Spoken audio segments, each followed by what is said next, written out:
July 1 ఈరోజు నా birthday అండి. వీలైతే బ్లెస్ చేసి విష్ చేస్తారా? మర్చిపోకండి, బ్లెస్ చేయండి, విష్ చేయండి, వీలైతే కామెంట్ చేయండి. మీ కామెంట్స్ కోసం వెయిట్ చేస్తుంది మీ మోహిని. ముందుగా దేవుడికి థ్యాంక్స్ చెప్తున్నానండి. నన్ను భూమి మీదకి పంపించింది మొదలుకొని ఇప్పటి వరకు అన్ని విషయాల్లో కాపాడుతూ వస్తున్న దేవుడికి చాలా చాలా థ్యాంక్స్ చెప్తున్నాను.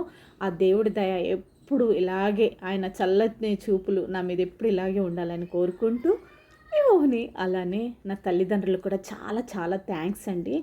ఎక్కడికి వెళ్ళినా ఒక మంచి పేరుతో ఒక స్పెషల్గా అంటూ నేను ఉంటున్నానంటే నా తల్లిదండ్రులకి దేవుడిచ్చిన జ్ఞానం బట్టి మమ్మల్ని చక్కగా పెంచుకున్నారండి. అలాగే సమాజంలో సంఘంలో కూడా మేము గౌరవంతో ఉంటున్నానంటే నా తల్లిదండ్రుల పెంపకమే అనమాట. ఈరోజు బర్త్డే కదా, ఫుల్గా శారీ కట్టుకొని కనిపిద్దాం అనుకున్నాను, కానీ ఇంకా కుదరలేదు. అందుకని ఇదైతే మిడ్ నైట్లో కేక్ కట్ చేసేటప్పుడు అండి ఇది.